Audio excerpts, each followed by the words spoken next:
ನಮಸ್ಕಾರ ಪ್ರೀತಿಯ ವೀಕ್ಷಕರೆಲ್ಲರಿಗೂ ಸಂಕಲ್ಪ ಸುದ್ದಿ ಕಾರ್ಯಕ್ರಮಕ್ಕೆ ಆತ್ಮೀಯ ಸ್ವಾಗತ ಹೇಳ್ತಾ ಇರೋದು ನಾನು ಅನುಷಾ.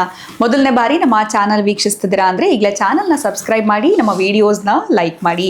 ಜೂನ್ 2ನೇ ತಾರೀಕು ಗುರು ಬದಲಾವಣೆಯ ಪ್ರಯುಕ್ತ ಗುರು ಬದಲಾಗ್ತಾ ಇರೋದ್ರಿಂದ ವಿಶೇಷವಾಗಿರುವಂಥ ಪೂಜೆಗಳು, ಹೋಮ ಹವನದ ಕಾರ್ಯಕ್ರಮ ಬೆಳಗ್ಗೆ 6 ಗಂಟೆಯಿಂದನೇ ಪ್ರಾರಂಭ ಆಗ್ತಾ ಇದೆ.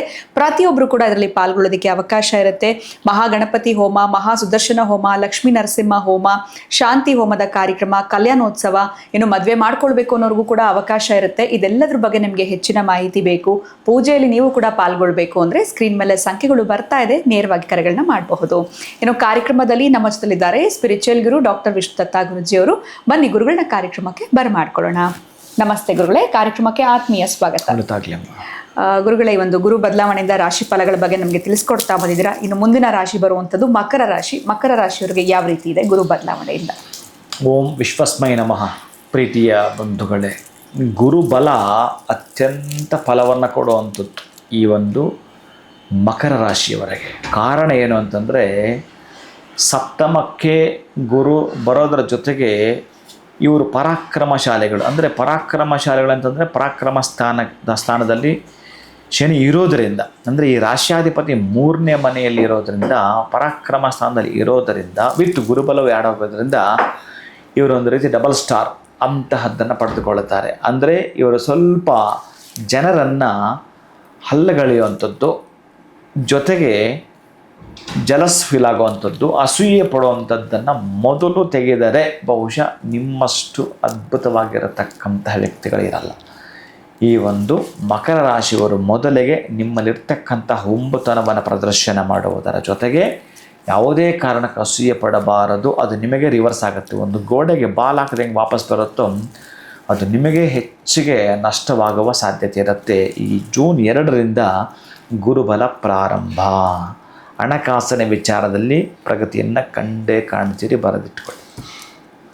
ಮದುವೆ ಆಗುವಂಥದ್ದು 7ನೇ ಮನೆಗೆ ಗುರು ಬರ್ತಾ ಇರೋದರಿಂದ ನಿಮ್ಮ ಪಾರ್ಟ್ನರ್ಶಿಪ್ ಅತ್ಯಂತ ಅದ್ಭುತವಾಗಿ, ಅಂದರೆ ನೀವು 10 ಸಲ ಗಮನಿಸಲೇಬೇಕಾಗಿರುವಂಥದ್ದು 2026 ಜೂನ್ನಿಂದ 2027 ಮೇ ತನಕ ನಿಮಗೆ ಅತ್ಯಂತ ಅದ್ಭುತಗಳು ಜರುಗತಕ್ಕಂತಹ ಸುವರ್ಣ ಅವಕಾಶ ಅಂತ ಹೇಳ್ಬೋದು. ಗೋಲ್ಡನ್ ಟೈಮ್, ಗೋಲ್ಡನ್ ಆಪರ್ಚುನಿಟೀಸನ್ನು ನಿಮಗೆ ಇಂದ್ರದೇವ ಜೊತೆಗೆ ನಿಮ್ಮ ರಾಶ್ಯಾಧಿಪತಿ ಆಗಿರುವ ಶನೇಶ್ವರ, ಇನ್ನು ಸಪ್ತಮದಲ್ಲಿ ಇರತಕ್ಕಂಥ ಮಹಾನುಭಾವ ಉಚ್ಚಸ್ಥಾನದಲ್ಲಿ ಬೃಹಸ್ಪತಿ ನಿಮಗೆ ದಯಪಾಲಿಸ್ತಾರೆ.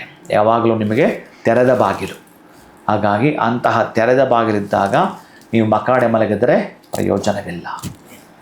ಬಹಳಷ್ಟು ನೀವು ತುಂಬ ಸೀರಿಯಸ್ ತೆಗೆದುಕೊಂಡು ನಿಮ್ಮ ಗಮನ ನಿಮ್ಮ ಯಶಸ್ಸಿನ ಗಮ್ಯದ ಕಡೆ ತಲುಪಬೇಕು. ಇದು ಚೆನ್ನಾಗಿ ನೆನಪಿಟ್ಕೊಳ್ಳಿ. ಮಕರ ರಾಶಿಯವರು ಇನ್ನೂ ಸಾಧ್ಯವಾದರೆ ಅನ್ನದಾನವನ್ನು ಮಾಡಿಸುವಂಥದ್ದು, ಅನ್ನದಾನದ ಸೇವೆಯಲ್ಲಿ ಪಾಲ್ಗೊಳ್ಳುವಂಥದ್ದು. ಬಹುಶಃ ಈ ಹಿಂದೆ ನೀವು ಮಾಡಿರ್ತಕ್ಕಂಥದ್ದು ನಿಮ್ಮ ರಾಶಿ ಒಳಗಡೆ 2.5 ಡೇಗೆ ಒಂದು ರೌಂಡ್ ಹಾಕ್ಕೊಂಡು ಚಂದ್ರ ಬರ್ತಾನಲ್ಲ, ಬಹುಶಃ ನಿಮ್ಮ ರಾಶಿಗೆ ಬರೋ ಒಳಗಡೆ ಬಹುಶಃ ಅಲ್ಲಿ ಕುಳಿತಿದ್ದಾನಂತಂದರೆ, ಆಮೇಲೆ ಇದೇ ಚಂದ್ರ ಅಷ್ಟಮದಲ್ಲಿ ಕುಳಿದ್ರೆ ಚಂದ್ರಾಷ್ಟಮ ಆಗಿಬಿಟ್ರೆ ಕೆಲವೊಂದು ಮಾನಸಿಕ ಕಿರಿಕಿರಿ ಅನುಭವಿಸ್ತಾ ಇರ್ತೀರಿ. ಅದಕ್ಕಾಗಿ ಚಂದ್ರನಿಗೆ ಸಂಬಂಧಪಟ್ಟದ್ದು ಅಕ್ಕಿ ದಾನ ಮಾಡೋದು. ಇನ್ನು ಅದೇ ದಿವಸ ನೀವೇನಾದರೂ ಅನ್ನದಾನ ಮಾಡೋವಂಥದ್ರಿಂದ ಒಂದಷ್ಟು ಜನ ಊಟ ಮಾಡಿದ್ರು ಅಂತಂದರೆ ಬಹುಶಃ ನೀವು ನಿರ್ಲಿಪ್ತ ಆನಂದವಾಗಿರಲಿಕ್ಕೆ ಸಾಧ್ಯವಿರುತ್ತೆ, ಖುಷಿಯಾಗಿರಲಿಕ್ಕೆ ಸಾಧ್ಯವಾಗುತ್ತೆ. ಮನೆಯಲ್ಲಿ ಏನಾದರೂ ತೊಡಕು ತೊಂದರೆಗಳಿದ್ದಾಗ ನೀವೇನು ಮಾಡಬೇಕು ಅಂತಂದರೆ, ಸುಮಂಗಲಿಯರಿಗೆ ಅಥವಾ ಅಮ್ಮನವರ ದೇವಸ್ಥಾನಕ್ಕೆ, ಸುಮಂಗಲಿಯರಿಗೆ ನೀವು ಯಾವಾಗಲಾದರೂ ಬಂದರೆ ಅವರಿಗೆ ಅರಿಶಿನ ಕುಂಕುಮ ಕೊಡುವಂಥದ್ದು, ವಸ್ತ್ರ ಕೊಡುವಂಥದ್ದನ್ನು ಸಾಮಾನ್ಯವಾಗಿ ರೂಢಿಸ್ಕೊಂಡಿರಬೇಕು. ಇಲ್ಲಾಂದರೂ ಕೂಡ ಇಲ್ಲಿಂದ ರೂಢಿಸ್ಕೊಳ್ಳೇಬೇಕಾಗತ್ತೆ. 2ನೇದು ಅಮ್ಮನವರ ದೇವಸ್ಥಾನಕ್ಕೆ ಸಾಧ್ಯವಾದರೆ ಯಾವಾಗಲಾದರೂ ನಿಮಗೆ ಅನಿಸಿದಾಗ, ಮಕ್ಕಳ ಜನ್ಮದಿನ, ಈ ಒಂದು ಮಕರ ರಾಶಿಯವರಿಗೆ ಸ್ವಲ್ಪ ಒಂದು ಗುಟ್ಟು ಹೇಳೋದಾದರೆ, ಮಕ್ಕಳ ಜನ್ಮದಿನದಂದು ಅಥವಾ ನಿಮ್ಮ ಮದುವೆ ದಿನದಂದು, ನಿಮ್ಮ ಜನ್ಮದಿನದಂದು ಹರಿದ್ರಾಭಿಷೇಕವನ್ನು ಹೆಚ್ಚಿಗೆ ಮಾಡಿಸುವಂಥದ್ದು. ಪಂಚಾಮೃತ ಅಭಿಷೇಕ ಮಾಡ್ತೀರಿ, ಕುಂಕುಮ ಎಲ್ಲ ಮಾಡ್ತೀರಿ. ಅರಿಶಿಣವನ್ನು ಸ್ವಲ್ಪ ಹೆಚ್ಚಿಗೆ ಅಭಿಷೇಕವನ್ನು ಮಾಡಿದಾಗ, ಆ ಅರಿಶಿಣದ ಅಭಿಷೇಕ ಮಾಡುವಾಗ ಒಮ್ಮೆ ಕಣ್ತುಂಬಿಸ್ಕೊಳ್ಳುವಂಥದ್ದು. ಬಹುಶಃ ಅಹಿತ ದೃಷ್ಟಿ, ನೀಚ ದೃಷ್ಟಿ, ಕ್ರೂರ ದೃಷ್ಟಿಯಿಂದ ಹೊರಗೆ ಬರ್ತಾ ಖುಷಿಯನ್ನು ವೆಲ್ಕಮ್ ಮಾಡ್ಕೊಳ್ತೀರಿ. ಮಹತ್ತರವಾಗಿರೋ ಅದೃಷ್ಟವನ್ನು ಪಡೆದುಕೊಳ್ತೀರಿ. ನಿಮ್ಮ ಆಸೆಗಳು ಈಡೇರ್ತಕ್ಕಂಥ ವರ್ಷ ಅದನ್ನಿತ್ತು ಅಂತಂದರೆ ಪ್ರೀತಿ ಬಂಧುಗಳೇ, ಮಕರ ರಾಶಿಯವರೆಗೆ ಈ ವರ್ಷ ಆಗಿರುತ್ತೆ. ಇನ್ನು ಬಹುಶಃ 12 ವರ್ಷಕ್ಕೆ ಇದು ಬರುವಂಥದ್ದು. ಚೆನ್ನಾಗಿ ಗಮನ ಇಟ್ಕೊಳ್ಳಿ. ಇನ್ನು ಉಳಿದ 12 ವರ್ಷ ನೀವೇನೋ ಚೆನ್ನಾಗಿರಬೇಕು ಅಂತಂದರೆ ಈ ದಿನ ನೀವೊಂದು ಲೈಸೆನ್ಸ್ ಪಡೆದುಕೊಳ್ತೀರಿ. ಯಾರಿಂದ? ಬೃಹಸ್ಪತಿಯಿಂದ.